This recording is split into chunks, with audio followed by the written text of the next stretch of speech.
Hello मेरे प्यारे बच्चों, आज मैं लाया हूँ आपके लिए क्लास 7 का चैप्टर नंबर 6 का नाम है सिंपल इक्वेशन की एक्सरसाइज नंबर 1 का पहला क्वेश्चन है। क्वेश्चन फर्स्ट में लिखा हुआ है form equation from the given statement. कुछ स्टेटमेंट दिए गए हैं, उनसे हमें आपको इक्वेशन बनानी है। पहला स्टेटमेंट हमारा है the sum of a number and 10 is 25। The sum of number, कोई एक नंबर है, नंबर को हम मान लेते हैं एक्स, उसमें कितना जोड़ना है, हमको 10 जोड़ना है, जिससे कि हमारा कितना हो जाता है 25 हो जाता है। सेकेंड पार्ट है हमारा इसका, इसमें लिखा था product of a number and 7। एक नंबर है और 7 के साथ में क्या करना है, इसका प्रोडक्ट करना है। तो 7 इंटू एक्स इक्वल टू, इसका मीनिंग होता है इक्वल टू, ये क्या दिया है आपको 63। बहुत सिंपल है, आसानी से आप समझ सकते हैं। अब लिखा है थर्ड वाले में हाफ ऑफ अ नंबर। हमारे पास कोई एक नंबर है एक्स, एक्स का हाफ मतलब होता है उसका डिवाइड। इसका हम डिवाइड करेंगे, एक्स का डिवाइड हो गया, the half of a number is means equal, कितना दे रखा है 15। तो पार्ट नंबर 4 देखते हैं इसका। पार्ट नंबर 4 में लिखा ट्वाइस अ नंबर, कोई एक नंबर है उसका ट्वाइस मींस 2 टाइम्स, फिर लिखा है plus and 13 is means equal and 47। Fifth part पर आ जाते हैं हम। फिफ्थ पार्ट में लिखा है 20 लेस देन अ नंबर। एक नंबर है जिसमें से कितना लेस करना है, 20 लेस करना है, और हमको कितना मिल जाता है 54 मिल जाता है। अब इसके हम पार्ट नंबर 6 को करेंगे। पार्ट नंबर 6 में लिखा है 8 टाइम्स अ नंबर। कोई एक नंबर है उसका कितने टाइम्स, 8 टाइम्स। टाइम्स मीन होता है मल्टीप्लाई, 8x इक्वल टू हो जाएगा हमारा 120। एंड पार्ट नंबर 7 देखते हैं हम। पार्ट नंबर 7 में लिखा है 3 टाइम्स अ नंबर। कोई एक नंबर है, आप इसका कितना टाइम है 3 टाइम्स, तो 3x कितना दे रहे हैं 3 टाइम्स ऑफ नंबर प्लस करना है, 10 प्लस करना है, और इक्वल टू में कितना लिखना है 91। एंड इसका पार्ट नंबर हम लोग करेंगे 8। पार्ट नंबर 8 में लिखा है हमारा half the product of a number and 20।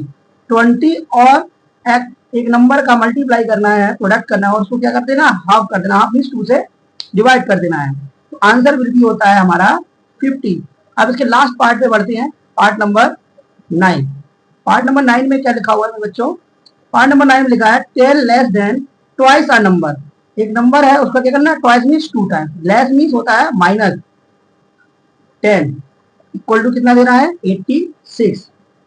I hope ये आपको समझ में आया होगा। अब बढ़ते हैं क्वेश्चन नंबर सेकंड की ओर। क्वेश्चन नंबर सेकंड में लिखा है check whether the value of the variable given makes the equation true.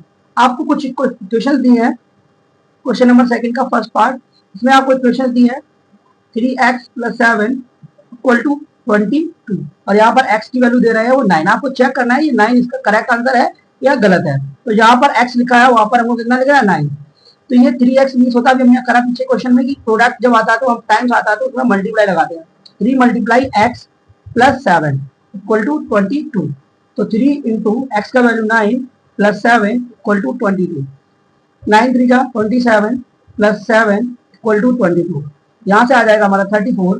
क्या 34 22 के इक्वल होता है, नहीं होता है, तो हम लिखेंगे 34 नॉट इक्वल टू 22। तो इसका मतलब है एलएचएस में जो आंसर आया वो आरएचएस के बराबर नहीं है, दैट मीन्स ये सॉल्यूशन इसका नहीं है। तो हम लिख देंगे no, this is not a solution of this question. Part number second में क्या दिया है, पार्ट नंबर सेकंड में लिखा है 14m इक्वल टू 7, और m इक्वल टू हमको कितना पुट करना है 1।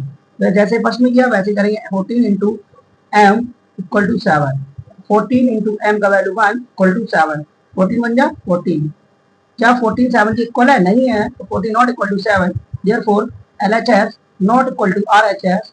सो this is not a solution of this question. तो इसका भी आंसर क्या हो जाएगा, नो हो जाएगा। अब इसके पार्ट नंबर थर्ड को करेंगे हम लोग।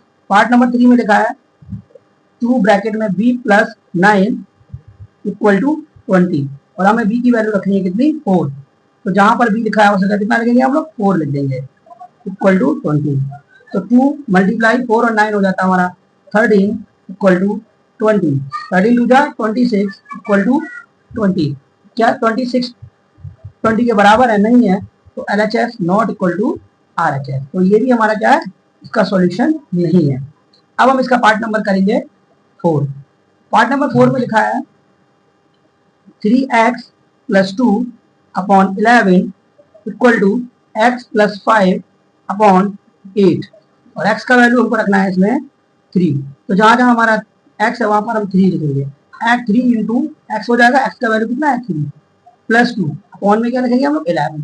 यहाँ पर x का वैल्यू 3 प्लस 5 अपॉन 8। तो 3 3 जा 9 9 प्लस 2 अपॉन 11 इक्वल टू हो जाएगा 8 अपॉन 8। तो बेटा ये हो गया 11 अपॉन 11, ये हो जाएगा 8 अपॉन 8। जब हम दोनों को कट करेंगे 11 बन जाए 11, 11 बन जाए 11, 8 बन जाए 8, 8 बन जाए 8, तो हमारा आंसर हो गया 1 इक्वल टू 1।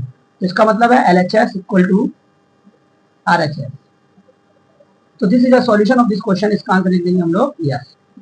अब हम बढ़ते हैं पार्ट नंबर 5 पर। पार्ट नंबर 5 में लिखा है 11t minus 8t upon 4 equal to 20, और t का वैल्यू हमें पुट करना है इसमें 10। तो जहां 10 t लिखा वहां पर हमें 10 लिखना है। 11 into 10 minus 8t upon 4 equal to लिख दे 20। तो 11 10 या 110 minus 8t upon 4 equal to 20। 110 minus 80 that is means 30 upon 4 equal to 20। क्या ये इसके बराबर है? नहीं है, तो यहाँ पर भी लिख देंगे LHS not equal to RHS। ठीक है, तो इसका भी सॉल्यूशन आंसर क्या हो जाएगा? नो। अब हम करेंगे इसका लास्ट पार्ट, पार्ट नंबर 6। इसमें लिखा है 4m plus 9 upon 4 equal to 11m। m का वैल्यू यहाँ पे दिया गया है, m इक्वल टू आपको करना है 7। तो 4 into 7 plus 9 upon 4 equal to 11 into 7। 7 4 जा 28 प्लस 9 अपॉन 4, 11 7 जा 77। यहाँ से आ जाएगा 28 plus 9 that is 37 upon 4 equal to 77। तो ये क्या इसके बराबर है? नहीं है। LHS not equal to RHS।